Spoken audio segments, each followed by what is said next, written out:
Welcome to study session 6, Algorithms and Flowcharts. Introduction. Start. Simple flowchart. Write, enter a number. Read in, true or false. If true, write negative number. If false, write positive number. End. You have learned in your previous lesson that algorithms are precise step-by-step procedures for solving tasks. In this study session, you will be learning how to graphically represent algorithms with the flowchart. Flowcharts are quite helpful in understanding the logical flow of an algorithm, consequently aiding the overall understanding of the algorithm. In this study session, you will learn how to draw flowcharts for algorithms and provide better understanding to algorithms written in a particular language as a pseudocode. Learning outcomes. At the end of this study session, you shall be able to 1. Understand and explain what algorithms are. 2. Draw flowcharts for any given algorithm. 3. Understand the decision structures. Introduction to flowcharts. A flowchart is a graphical representation of an algorithm workflow or process. Steps in a process are shown with symbolic shapes, and the flow of the process is indicated with arrows connecting the symbols. Computer programmers popularized flowcharts in the 1960s, using them to map the logic of programs. These flowcharts play a vital role in the programming of a problem and are quite helpful in understanding the logic of complicated and lengthy problems. Once the flowchart is drawn, it becomes easy to write the program in any high-level language. Often, we see how flowcharts are helpful in explaining the program to others. Hence, it is correct to say that a flowchart is a must for the better documentation of a complex program. Flowcharts can help you see whether the steps of a process are logical, uncover problems or misconnections, define the boundaries of a process, and develop a common base of knowledge about a process. The following example illustrates the use of the if statement using the else clause. Notice that the if statement is ended with end if and the else statement is ended with end else. Also note that the if statement can be used with or without begin or end block. A equals 2, B equals 4. If A equals 2 and B equals 3, then begin. Print A equals A, print B equals B. End if else, begin. If A equals 2, then print A equals 2, else print B equals 3, end else, B equals 3. Example, write an algorithm that reads two values, determines the largest value and prints the largest value with an identifying message. Algorithm step 1, input value 1, value 2. Step 2, if value 1 is greater than value 2, then max equal value 1, else max equal value 2. And if print the largest value is max. Flowchart. Start. Input value 1, value 2. Is value 1 greater than value 2? If no, max equals value 2. If yes, max equals value 1. Print the longest value is max. Stop. Nested IFS. One of the alternatives within an if-then-else statement may involve further if-then-else statement. Example 6. Write an algorithm that reads three numbers and prints the value of the largest number. Step 1.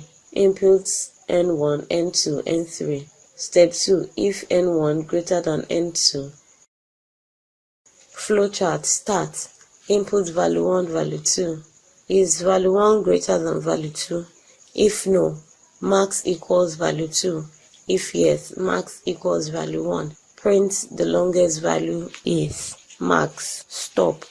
Nested IFS. One of the alternatives within an if-then-else statement may involve further if-then-else statement. Example 6. Write an algorithm that reads three numbers and prints the value of the largest number. Step 1. Inputs n1, n2, n3. Step 2. If n1 greater than n2, then if n1 greater than n3, then max equals n1, n1 greater than n2. End if. Step 3. Print the largest number is max. Flowchart. Draw the flowchart of the above algorithm. Example 7. Write an algorithm and draw a flowchart to read an employee name, overtime hours worked, overtime, hours absent, and determine the bonus pyramid payment. Bonus schedule, overtime minus 2 divided by 3 absent. Bonus paid, greater than 40 hours, $50, greater than 30 but not up to 40 hours, $40, greater than 20 but not up to 30 hours, $30, greater than 10 but not up to 20 hours, $20, 10 hours, $10. Algorithm.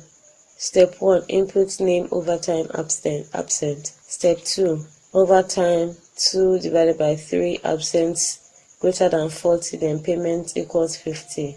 Else, if overtime absent greater than 30, then payment equals 40. If overtime absent greater than 20, then payment is 30. Overtime absent greater than 10, then payment is 20. Else payment equals 10. And end if. Print bonus for name is payment. Draw the flowchart of the above algorithm.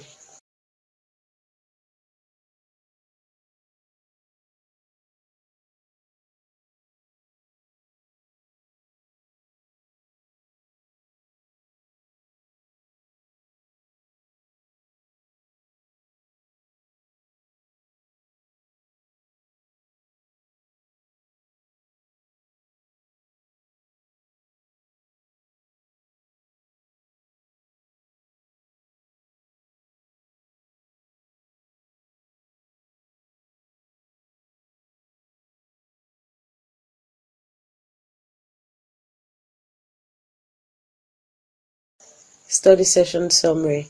In this study session, you have learned that a flowchart is a graphical representation of an algorithm, that flowcharts aid the understanding of algorithms, that decision if-then-else structures are represented in a flowchart by a diamond symbol. End of study session 6. Thanks for listening.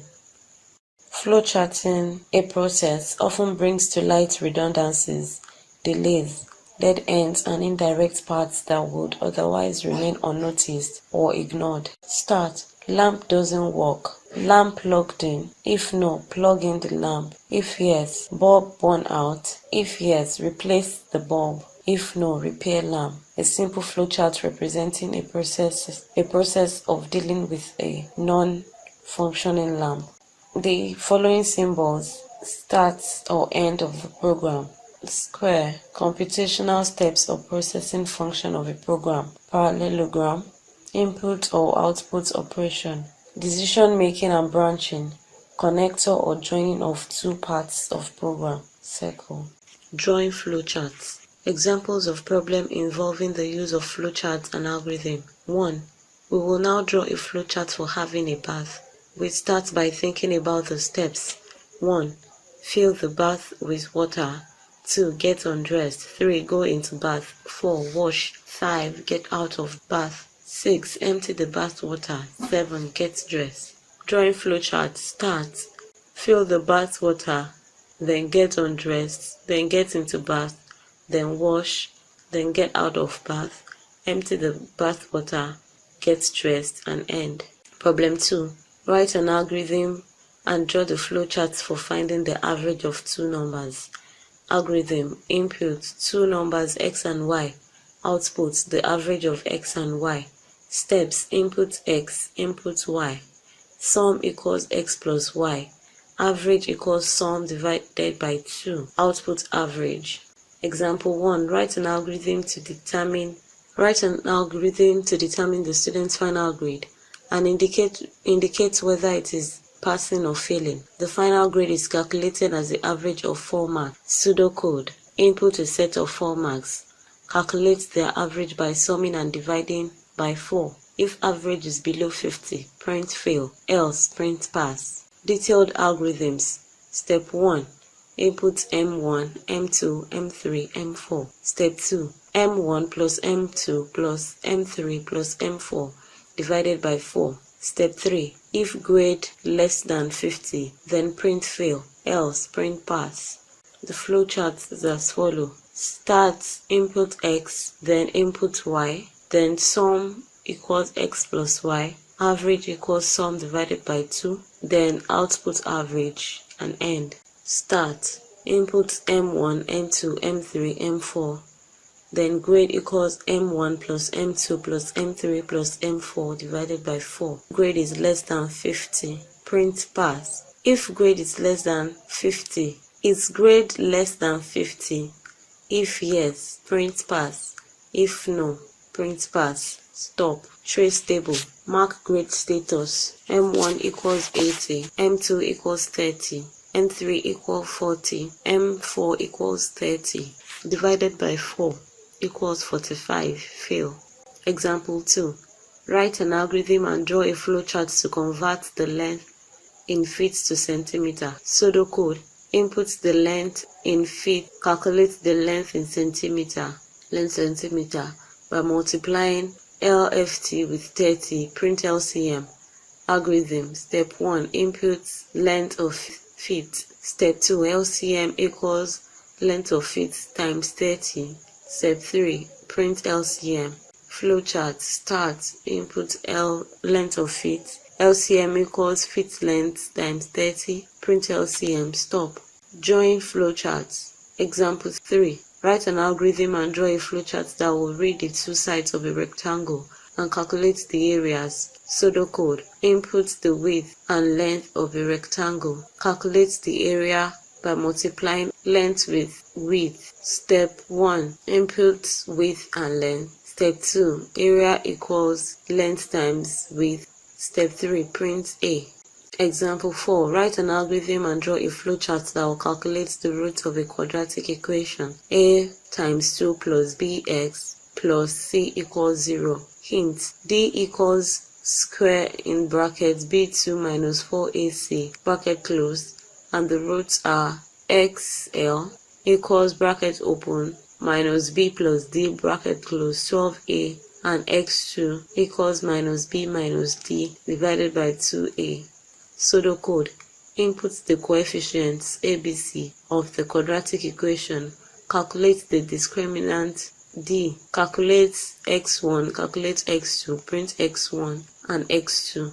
Algorithm. Step 1. Input ABC. Step 2. D equals square bracket open b2 minus 4 times axc, a times c. Step 3. x1 equals minus b plus d divided by 2 times a. Step 4. x2 equals minus b minus d divided by 2 times a. Step 5. Print x1, print x2.